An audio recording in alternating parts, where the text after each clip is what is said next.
അസ്സാം വലൈക്കും വറഹമത്തുള്ള. അൽഹംദുലില്ലാഹി റബ്ബിൽ ആലമീൻ വസല്ലല്ലാഹു വസല്ലമ അലാ നബിയ്യിന മുഹമ്മദിൻ വഅലാ അലിഹി വസഹാബത്തിഹി അജ്മഈൻ അമ്മാ ബഅദ്. പ്രിയപ്പെട്ട പീസ് റേഡിയോയുടെ ശ്രോതാക്കളെ, ഇന്ന് നാം ചർച്ച ചെയ്യുന്ന വിഷയം കൾച്ചറൽ നോർമലൈസേഷൻ എന്നതിനെക്കുറിച്ചാണ്. പുതിയ കാലത്ത് കണ്ടുവരുന്ന ഏറ്റവും പ്രധാനപ്പെട്ട ഒരു സംസ്കാരമാണ്, ഒരു പൊതുവായ രീതിയാണ് എല്ലാം സെലിബ്രേറ്റ് ചെയ്യുക എന്നുള്ളത്. പുതിയ കാലത്തെ കുട്ടികൾക്കിടയിൽ, യുവാക്കൾക്കിടയിൽ, ചെറുപ്പക്കാർക്കിടയിൽ സെലിബ്രേഷനുകളുടെ ഒരു ലോകമാണ് ഈ നവമാധ്യമങ്ങളും സോഷ്യൽ മീഡിയയും റീൽസിൻ്റെയും റീലുകളുടെയും സ്റ്റോറികളുടെയും ലോകവുമൊക്കെ തുറന്നു വച്ചിട്ടുള്ളത്. രാവിലെ കുട്ടി എഴുന്നേറ്റ് മുന്നോട്ട് പോകുമ്പോൾ സ്കൂളിലേക്കോ കോളേജിലേക്കോ തൊഴിൽ സ്ഥലത്തേക്കോ പോകുമ്പോൾ കുട്ടികളുടെ ഒക്കെ ആലോചനയിൽ വരുന്ന കാര്യം, ഇന്ന് വെക്കാനുള്ള സ്റ്റാറ്റസ് എന്തായിരിക്കണം, ഇന്ന് സ്റ്റാറ്റസായി വെക്കാനുള്ള റീൽ എങ്ങനെ ക്രിയേറ്റ് ചെയ്യണം എന്ന ഒരു ചിന്തയിലേക്ക് നമ്മുടെ ചിന്തയുടെയും ആലോചനയുടെയും പരിധിയെ പുതിയ കാലത്തെ മീഡിയകൾ ചുരുക്കിക്കളഞ്ഞിരിക്കുകയാണ്. അപ്പോൾ നമുക്കറിയാം, പഴയ കാലത്തുള്ള ആളുകളെ സംബന്ധിച്ച് ഓരോ ദിവസവും അന്നത്തിനു വേണ്ടിയുള്ള ഓട്ടത്തിലായിരുന്നു. അതല്ലെങ്കിൽ തൻ്റെ പിൻതലമുറക്കാർക്ക് എന്താണ് എനിക്ക് ബാക്കിയാക്കാൻ കഴിയുക എന്നതിനെക്കുറിച്ചുള്ള ചിന്തയായിരുന്നു. അതല്ലെങ്കിൽ സമൂഹത്തിന് എന്തെങ്കിലും ഒരു സേവനം ചെയ്യണം എന്ന ആലോചനകൾ ആളുകളിൽ നമ്മൾ കണ്ടിരുന്നു. അവിടെ നിന്നൊക്കെ മാറി അവനവൻ്റെ ലോകത്തേക്കു മാത്രം, തനിക്കെത്ര ലൈക്ക് നേടാൻ സാധിക്കും, എത്ര ഷെയർ കിട്ടും, ഈ ഒരു ഫോട്ടോ അപ്ലോഡ് ചെയ്താൽ പുതിയ രീതിയിൽ എങ്ങനെ വൈറലാവാൻ സാധിക്കും എന്ന് മാത്രം ചിന്തിച്ച് നടക്കുന്ന ഒരു പുതിയ തലമുറയെ നമ്മൾ കാണുകയാണ്. വലിയ ദുരന്തപൂർണമായൊരു സാഹചര്യമാണ് സമൂഹത്തിൽ ഇതിലൂടെ അനുഭവിച്ചു കൊണ്ടിരിക്കുന്നത്. യഥാർത്ഥത്തിൽ വലിയ ദുഃഖകരമായ ഒട്ടേറെ വാർത്തകൾ നിരന്തരം നമ്മൾ കേട്ടുകൊണ്ടിരിക്കുകയാണ്. ഇപ്പോൾ ബർത്ത്ഡേയുടെ അന്ന് തൻ്റെ സുഹൃത്തുക്കൾക്ക് മുമ്പിൽ തൻ്റെ വീര സാഹസ കൃത്യം കാണിക്കുന്നതിന് വേണ്ടി ട്രെയിനിന് മുകളിൽ കയറിയ ഒരു 14കാരൻ്റെ ചിത്രം ദുരന്തപൂർണമായി നമ്മളുടെ മുമ്പിൽ അവശേഷിച്ചു. ആ കുട്ടി ഒരിക്കലും വിചാരിച്ചില്ല അതിൻ്റെ മുകളിൽ കടന്നു പോകുന്ന 25,000 kV വാട്ട്സുള്ള ഇലക്ട്രിക് ലൈൻ തൻ്റെ ഭാരം കുറഞ്ഞ ശരീരത്തെ പിടിച്ചു വലിക്കാൻ മാത്രം ആ കുട്ടി അത് തൊട്ടിട്ടില്ല, പക്ഷേ ശേഷിയുള്ളതാണ്, അതിലേക്ക് പിടിച്ചു വലിക്കപ്പെടാൻ മാത്രം ശേഷിയുള്ളതാണെന്ന് അറിഞ്ഞുകൊണ്ടല്ല കുട്ടി ചെയ്യുന്നത്. മറിച്ച് കുട്ടികളുടെ മുമ്പിൽ ചില വീരകൃത്യങ്ങൾ കാണിക്കുക എല്ലാ കാലത്തും നിലനിന്നിട്ടുണ്ട്. അതിന് കൂടുതൽ പ്രോത്സാഹനങ്ങൾ കിട്ടുകയാണ് ഈ സോഷ്യൽ മീഡിയയുടെ നവകാലഘട്ടത്തിൽ എന്നതാണ് നമ്മളേറെ ഭയപ്പെടേണ്ട കാര്യം.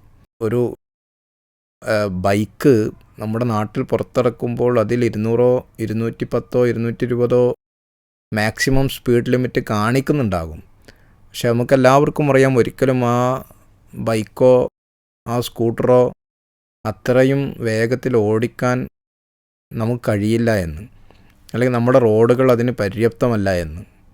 എന്നാൽ അതിനെക്കുറിച്ച് ചിന്തിക്കാതെ, ആ ഒരു സാമൂഹ്യ ബോധമോ ആ ഒരു സോഷ്യൽ സാഹചര്യങ്ങളെക്കുറിച്ചുള്ള ചിന്തയോ ഇല്ലാത്ത കുട്ടികൾ സൃഷ്ടിക്കപ്പെടുന്നു എന്നതാണ്. 250 കിലോമീറ്റർ വേഗതയിൽ ബൈക്ക് ഓടിക്കാൻ ശ്രമിച്ച് ഛിന്ന ഭിന്നമായി തലയും തലച്ചോറും ശരീരഭാഗങ്ങളും ഛിന്ന ഭിന്നമായി കിടക്കുന്ന കുട്ടിയുടെ ചിത്രം റോഡിൽ നിന്ന് പകർത്തപ്പെട്ട് അത് സോഷ്യൽ മീഡിയയിലൂടെ നാം കാണേണ്ടി വരുന്ന ദുരന്തപൂർണമായ സാഹചര്യം നാം മനസ്സിലാക്കുകയാണ്. ഇങ്ങനെ വിവിധങ്ങളായ രീതിയിലുള്ള സെലിബ്രേഷനുകൾ നടക്കുന്ന ഒരു കാലഘട്ടത്തിലാണ് നമ്മൾ ജീവിക്കുന്നത്. ഇവിടെ നാം ചിന്തിക്കേണ്ട ഒരു കാര്യം, ഇങ്ങനെ ക്യാമ്പസുകളിലേക്കും കുട്ടികൾക്കിടയിലേക്കുമൊക്കെ നമ്മൾ നോക്കുമ്പോൾ കാണുന്ന ഒരു കാര്യം, എല്ലാത്തിനെയും വളരെ നോർമലായി കാണുന്ന ഒരു ലോകത്താണ് നാം ജീവിക്കുന്നത്. അവിടെ ചില തിരിച്ചറിവുകൾ നമ്മളുടെ കുട്ടികൾക്കും നമുക്കും ഒക്കെ ഉണ്ടായി തീരേണ്ടതുണ്ട്. അതായത് അവിടെ ഈ സെലിബ്രേഷനുകളുടെ ലോകത്ത് ഇത്തരം കാര്യങ്ങളിൽ നിന്ന് ഏതിലും ഞാൻ പങ്കെടുക്കണം, ഏതിൽ ഞാൻ വിട്ടു നിൽക്കണം, എന്താണ് എൻ്റെ ജീവിതത്തിൻ്റെ ലക്ഷ്യം, എങ്ങനെയാണ് ഞാൻ മുന്നോട്ട് പോകേണ്ടത് എന്നൊരു മുസ്ലിമായ കുട്ടി മുന്നോട്ട് പോകുമ്പോൾ ആ കുട്ടിക്ക് ജീവിതത്തിലുടനീളം ഓരോ മൂല്യവും കൃത്യമായി പഠിപ്പിക്കപ്പെടുന്ന സാഹചര്യങ്ങൾ നമ്മുടെ നാട്ടിലും ചുറ്റുഭാഗങ്ങളിലുമൊക്കെ ഉണ്ട്. അപ്പോൾ അതിൽ നിന്ന് എങ്ങനെയാണ് നമ്മുടെ കുട്ടികൾ വളരെയധികം മാറിപ്പോകുന്നത് എന്ന് നമ്മൾ ഓരോരുത്തരും ആലോചിക്കേണ്ടതുണ്ട്. ഇപ്പോൾ ഉദാഹരണം പറഞ്ഞപ്പോൾ ക്യാമ്പസുകളിലൊക്കെ ഈ ആഘോഷങ്ങൾ അതിൻ്റെ പരിധി അങ്ങേയറ്റം കടന്നു പോകുന്ന സാഹചര്യങ്ങൾ പൊതുവെ നമുക്ക് കാണാൻ സാധിക്കും. എല്ലാ ആഘോഷങ്ങളും എല്ലാവരും ഒരുപോലെ ആഘോഷിച്ച് തിമിർത്ത് ആടുക എന്നൊരു കാഴ്ചപ്പാട് കൊച്ചു കാലം മുതൽ തന്നെ കുട്ടികളിൽ കുത്തിവെക്കപ്പെടുന്ന സാഹചര്യം. മുമ്പൊക്കെ ടീച്ചർമാരും അധ്യാപകരും വലിയ മാതൃകകൾ സൃഷ്ടിച്ചിരുന്നു. ഇന്ന് സ്കൂൾ തലങ്ങളിൽ നമ്മൾ പരിശോധിക്കുമ്പോൾ ടീച്ചർമാരുടെ പ്രധാന കലാപരിപാടി, പ്രധാനപ്പെട്ട അവരുടെ സ്കൂളിലേക്ക് വരുമ്പോൾ തന്നെയുള്ള ഉദ്ദേശം എന്ന് പറയുന്നത് മാക്സിമം എന്തെങ്കിലും ഒരു ചടങ്ങ് ഒരു സ്കൂളിൽ നടക്കുകയാണെങ്കിൽ ആ സ്കൂളിലെ, പ്രത്യേകിച്ചും എയ്ഡഡ് തലത്തിലുള്ള സ്കൂളുകളിലാണ് ഇത്തരം കാര്യങ്ങൾ കൂടുതലായി നമ്മൾ കണ്ടുവരുന്നത്.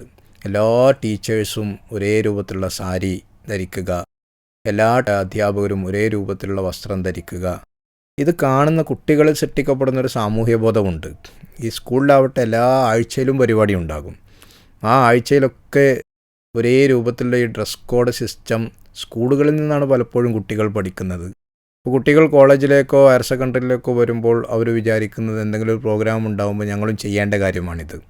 അങ്ങനെ ഒരേ ഡ്രസ്സ്, അപ്പോൾ അത്തരം ഡ്രസ്സ് ധരിക്കാൻ വേണ്ടി ഒരേ നിറത്തിലുള്ള ഷർട്ടും ഒരേ നിറത്തിലുള്ള പാൻസും ഒരേ നിറത്തിലുള്ള സാരിയും തിരഞ്ഞു നടക്കുമ്പോൾ അത് വാങ്ങാൻ കെൽപ്പില്ലാത്ത, അത് വാങ്ങാൻ ബുദ്ധിമുട്ട് അനുഭവിക്കുന്ന രക്ഷിതാക്കൾ അനുഭവിക്കുന്ന മാനസിക പ്രയാസങ്ങൾ, അവർ വാടകയ്ക്ക് കുട്ടികൾ വാങ്ങുന്ന സാഹചര്യം, ശനിയും ഞായറും അതിനുവേണ്ടി തൊഴിലിന് പോകുന്ന സാഹചര്യങ്ങൾ, അത്തരം തൊഴിലിടങ്ങളിൽ നിന്ന് കിട്ടുന്ന മോശപ്പെട്ട സംസ്കാരങ്ങളിലേക്ക് കുട്ടികൾ വഴിതെറ്റിപ്പോകുന്ന സാഹചര്യങ്ങൾ, അങ്ങനെ ലഭിക്കുന്ന സുഹൃത്ത് വലയങ്ങളിലൂടെ മയക്കുമരുന്നുകളിലേക്ക് കുട്ടികൾ വഴിമാറിപ്പോകുന്ന സാഹചര്യങ്ങൾ, ഇതൊക്കെ എവിടെ നിന്നാണ് സൃഷ്ടിക്കപ്പെടുന്നത്? വളരെ നോർമലായി നാം കാണുന്ന ഒരു കൾച്ചറിൽ നിന്ന്. ഇങ്ങനെയുള്ള സാഹചര്യങ്ങൾ, അതല്ലെങ്കിൽ ഒരു മുമ്പൊന്നുമില്ലാത്ത വിധം ഓരോ കുട്ടിയുടെയും ഒരു ക്ലാസ്സിൽ 40 കുട്ടികളുണ്ടെങ്കിൽ 40 കുട്ടിയും ബർത്ത്ഡേ വിപുലമായി സ്കൂളിൽ വെച്ച് ആഘോഷിക്കണമെന്ന് ടീച്ചർമാർ പ്രോത്സാഹിപ്പിക്കുമ്പോൾ സംഭവിക്കുന്നത് എന്താണ്? ഈ 40 വീടുകളിലും ഒരേ സാമ്പത്തിക സ്ഥിതിയല്ല. അവിടെ ആ സ്കൂളിലെ 40 കുട്ടികൾക്കും മധുരമായി കൊടുക്കാൻ സാധിക്കുന്ന സാഹചര്യമല്ല എല്ലാ കലാലയങ്ങളിലും എല്ലാ കുട്ടികളിലും ഉള്ളത്. അവർ നിർബന്ധിതരായി മാറുകയാണ്.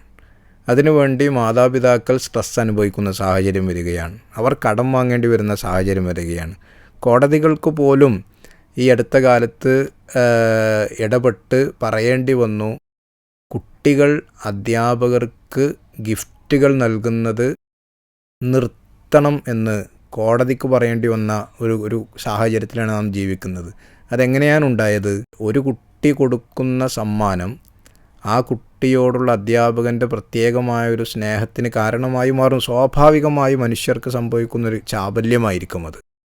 അത്തരം ചാബല്യങ്ങൾ ഏറി വരികയും എല്ലാ കുട്ടികളും അധ്യാപകർക്ക് വ്യത്യസ്തങ്ങളായ ഒക്കേഷനുകളിൽ ഗിഫ്റ്റുകൾ സമ്മാനിക്കുകയും അങ്ങനെ ഗിഫ്റ്റ് സമ്മാനിക്കാൻ സാധിക്കാത്ത കുട്ടികൾ മാനസികമായ പിരിമുറുക്കത്തിന് അടിമപ്പെടുകയും ചെയ്യുന്ന സാഹചര്യം സാമൂഹ്യ വിദഗ്ധർ ചൂണ്ടിക്കാട്ടിയപ്പോഴാണ് നമ്മുടെ സ്റ്റേറ്റിന് അങ്ങനെയുള്ളൊരു നയം മുന്നോട്ട് വെക്കേണ്ടി വന്നത്. നോക്കൂ നിങ്ങൾ, ഇവിടെ ആരാണ് കുറ്റക്കാർ? കുട്ടികളാണോ? ഗിഫ്റ്റ് കൊടുത്ത അല്ലെങ്കിൽ ഗിഫ്റ്റ് കൊടുക്കാൻ ആഗ്രഹിച്ച മാതാപിതാക്കളാണ് കുറ്റക്കാർ? അല്ല, അധ്യാപകരാണ്. അധ്യാപകർ ഈ സാമൂഹ്യ പ്രതിഭാസത്തെ മനസ്സിലാക്കേണ്ടവരാണ്. അവർ അതിൽ നിന്ന് കുട്ടികളെ വഴിതിരിച്ചു വിടേണ്ടവരാണ്. അവർ പോസിറ്റീവായ കാര്യങ്ങളിലേക്ക് കുട്ടികളെ മാറ്റി നിർത്തേണ്ടവരാണ്. അങ്ങനെയുള്ള കാര്യങ്ങൾ നോർമലൈസ് ചെയ്യപ്പെടുന്ന ഒരു ലോകത്താണ് ജീവിക്കുന്നത്. ആഘോഷങ്ങൾ, ഇപ്പോൾ ഉത്തരേന്ത്യയിലൊക്കെ നടക്കുന്ന ആഘോഷങ്ങളൊക്കെ വളരെ വേഗം കേരളത്തിലേക്ക് വരുന്നു. കേരളത്തിൽ തന്നെയുള്ള ആഘോഷങ്ങളെല്ലാം നിറഞ്ഞാടിക്കൊണ്ടിരിക്കുന്നു. ആഘോഷങ്ങളിൽ ഒരാൾ പങ്കെടുക്കുന്നത് അയാളുടെ വ്യക്തിപരമായ സ്വാതന്ത്ര്യവും കാര്യങ്ങളുമായിരിക്കും. പക്ഷേ മതപരമായ കാര്യങ്ങളിൽ കാഴ്ചപ്പാടുള്ള ആളുകൾക്ക് ഇത്തരം കാര്യങ്ങൾ, സാമൂഹ്യമായി തന്നെ ഇത്തരം കാര്യങ്ങൾ എല്ലാ ദിവസവും ആഘോഷമാകുമ്പോൾ, മുമ്പ് കാലത്തൊക്കെ ഒരു നല്ല ഭക്ഷണം, ഒരു ബിരിയാണി എന്ന് കേൾക്കുമ്പോൾ ഒരു ഒരു താല്പര്യം ഉണ്ടാകുമായിരുന്നു ഭക്ഷണത്തിൻ്റെ കാര്യത്തിൽ. അല്ലെങ്കിൽ ഒരു കോഴി പൊരിച്ചത് എന്ന് കേൾക്കുമ്പോൾ ഭക്ഷണത്തിൻ്റെ കാര്യത്തിലുള്ള താല്പര്യം ഉണ്ടായിരുന്നു. എന്നും ബിരിയാണിയും എന്നും കോഴി പൊരിച്ചതാകുമ്പോൾ ഇതിന് എവിടെയാണ് ഒരു ഒരു ഒരു പ്രത്യേകതകൾ കൽപ്പിക്കപ്പെടാൻ സാധിക്കുക? മനുഷ്യൻ്റെ ജീവിതത്തിൽ തന്നെ ഇത്തരം ആഘോഷങ്ങളുടേതായ ഒരു സമയവും കാലവും സാഹചര്യവും അതിൻ്റേതായ ചുറ്റുപാടുകളും നോക്കി മതപരമായ നിർദ്ദേശങ്ങൾ നോക്കി നിർവഹിക്കപ്പെടേണ്ടതാണ്. അതേപോലെ തന്നെ എല്ലാ ദിവസവും പാർട്ടി മോഡ് എന്നാണ് ഇപ്പോൾ പറയുന്നത്, അല്ലെങ്കിൽ പാർട്ടി വൈബ്. ഇങ്ങനെയുള്ള വൈബുകൾ സൃഷ്ടിക്കുന്ന ലോകത്ത് ഞെരിഞ്ഞമരുന്ന മനുഷ്യരെ കാണാതെ നാം ജീവിക്കുന്നതിൽ, മനുഷ്യർ എന്ന് പറയുന്നതിൽ, വിശ്വാസികൾ എന്ന് പറയുന്നതിൽ എന്തർത്ഥമാണുള്ളത്? അപ്പോൾ അവിടെ നമ്മളെ സംബന്ധിച്ചിടത്തോളം ന്യായവും യുക്തിയും ദീനും പരിശോധിക്കുകയും അതനുസരിച്ചുള്ള കാഴ്ചപ്പാടുകൾ മുന്നോട്ട് വെക്കുകയും അതിനനുസരിച്ചുള്ള സാമൂഹിക സ്ഥിതിയിലേക്ക് അല്പാൽപമായി സമൂഹത്തെ വളർത്തിയെടുക്കാൻ ഉത്തരവാദിത്തപ്പെട്ടവരാണ് നമ്മൾ. ഇപ്പോൾ വിവാഹം എന്നുള്ളത് വലിയ ദൂർത്തോടുകൂടി സമൂഹം കൊണ്ടാടിയിരുന്നൊരു സമൂഹത്തിൽ നിന്ന് ബിസ്മി എന്ന പേരിലൊരു സംഘം ആരംഭിക്കുകയും ബിസ്മി കല്യാണങ്ങൾ എന്ന പേരിൽ വളരെ ലളിതവും വളരെ ചുരുങ്ങിയതുമായ വിവാഹങ്ങൾ കാണിച്ചു കൊടുക്കുകയും ചെയ്തിട്ടുള്ള മാതൃകയുള്ള പ്രസ്ഥാനമാണ് മുജാഹിദ് പ്രസ്ഥാനം. അതിന് ഒരുപാട് ആളുകൾ മുജാഹിദ് പ്രസ്ഥാനത്തെ ആക്ഷേപിക്കുകയും വിമർശിക്കുകയും ചെയ്തു. ഭക്ഷണം കൊടുക്കാൻ മടിയുള്ളത് കൊണ്ടാണെന്ന് പറഞ്ഞു. അല്ല, പക്ഷെ നമ്മളൊരു മാതൃക കാണിക്കാൻ ശ്രമിക്കുകയാണ് ചെയ്തത്. ഭക്ഷണം ആർക്കും കൊടുക്കാം, എപ്പോഴും കൊടുക്കാം, വിവാഹം നല്ല നിലക്ക് നടത്താം. പക്ഷേ ധൂർത്തില്ലാതെയും സാധാരണക്കാർ കടം കയറാതെ ലോൺ എടുക്കാതെ സാധാരണക്കാരന് വിവാഹമെന്ന പ്രക്രിയയിലേക്ക് കടന്നു വരാൻ സാധിക്കണമെന്നും അങ്ങനെ അവർ കുടുംബജീവിതത്തിലൂടെ മുന്നോട്ട് പോകണമെന്നും ഒരു കുട്ടിയെ കെട്ടിച്ചു വിടുന്നതോടുകൂടി അതുവരെ താനുണ്ടാക്കിയ വീടും പറമ്പും ജപ്തി ചെയ്യപ്പെടുന്ന സാഹചര്യത്തിലേക്ക് ഒരു രക്ഷിതാവ് പോകാൻ പാടില്ല എന്നുമുള്ള സാമൂഹ്യ കാഴ്ചപ്പാട് പകർന്നു കൊടുക്കുകയാണ് അവിടെ നമ്മൾ ചെയ്തത്. ഈ പുതിയ കാലത്ത് നമുക്ക് അത്തരം ചില ചുമതലകൾ ഏറ്റെടുക്കാനുണ്ട് ക്യാമ്പസുകളിൽ, അതേപോലെ തന്നെ സാമൂഹ്യ ചുറ്റുപാടുകളിൽ, സോഷ്യൽ മീഡിയകളിൽ. എല്ലാത്തിൻ്റെയും കൂടെ ആടിപ്പാടാൻ നിന്നു കൊടുക്കുന്നവരല്ല യഥാർത്ഥ വിശ്വാസികളെന്ന് പഠിപ്പിച്ചു കൊടുക്കുകയും മറിച്ച് ദൈവികമായ നിർദ്ദേശങ്ങളുടെ അടിസ്ഥാനത്തിൽ എന്നാൽ ഒരു സാമൂഹ്യമായ ചുറ്റുപാടിലും പങ്കെടുക്കാതെ സാമൂഹ്യമായി നടത്തപ്പെടുന്ന എല്ലാ കാര്യങ്ങളിൽ നിന്ന് അകന്നു നിന്ന്, സമൂഹത്തിൽ നിന്ന് അകന്നു നിന്ന് എന്തോ ചില ജീവികളായി നിൽക്കേണ്ടവരുമല്ല വിശ്വാസികൾ. മറിച്ച് സമൂഹത്തിനിടയിൽ ജീവിക്കുകയും സമൂഹത്തിനുള്ളിൽ ജീവിക്കുകയും സമൂഹത്തെ ഗൈഡ് ചെയ്യേണ്ട, നമ്മൾ പോകേണ്ട വഴി ഇതല്ല, നമ്മൾ ചലിക്കേണ്ട വഴി ഇതല്ല, മറിച്ച് നമ്മളെല്ലാവരും ഒത്തുചേർന്ന് മുന്നോട്ട് പോകേണ്ട സുതാര്യവും സുസ്ഥിരവും നല്ലതുമായ വഴികൾ എത്രയോ ഉണ്ട് എന്ന് സമൂഹത്തിൻ്റെ മുന്നിൽ നിന്ന് കാണിച്ചു കൊടുക്കുകയും സമൂഹത്തെ അതാത് സമയത്ത് സമൂഹത്തിന് സംഭവിക്കുന്ന അപഭ്രംശങ്ങളെ, വ്യതിചലനങ്ങളെ യഥാർത്ഥ മാർഗത്തിലേക്ക്, ശരിയായ മാർഗത്തിലേക്ക് തിരിച്ചുവിടേണ്ടവരുമാണ് വിശ്വാസി സമൂഹം. ആ ഉത്തരവാദിത്വം നിർവഹിക്കുന്നതിൽ നിന്ന് ഒരു സമൂഹം മാറി നിന്നാൽ ആ സമൂഹം മൊത്തം അധപ്പതിക്കുന്നതിൻ്റെ ഉത്തരവാദിത്വം, ആ സമൂഹം മൊത്തം മാർഗഭ്രംശം സംഭവിക്കുന്നതിൻ്റെ ഉത്തരവാദിത്വം വിശ്വാസികൾക്കാണ് ഉണ്ടാവുക. അതുകൊണ്ട് സമൂഹത്തിനിടയിൽ നിന്നുകൊണ്ട് തന്നെ അവരുടെ വ്യതിചലനങ്ങളെയും സാമൂഹിക അപഭ്രംശങ്ങളെയും തുറന്നു കാണിക്കുകയും സമൂഹത്തെ നേരായ ദിശയിലേക്ക് തിരിച്ചുവിടുകയും ചെയ്യേണ്ട ഉത്തരവാദിത്വം വഹിക്കേണ്ടവരാണ് വിശ്വാസികൾ. ആ ഉത്തരവാദിത്വം നിർവഹിക്കാൻ ആധുനിക കാലഘട്ടത്തിൽ നമുക്ക് ഓരോരുത്തർക്കും സാധിക്കേണ്ടതായിട്ടുണ്ട്. അള്ളാഹു അനുഗ്രഹിക്കുമാറാകട്ടെ. അസ്സലാമു അലൈക്കും വറഹ്മത്തുള്ളാഹി.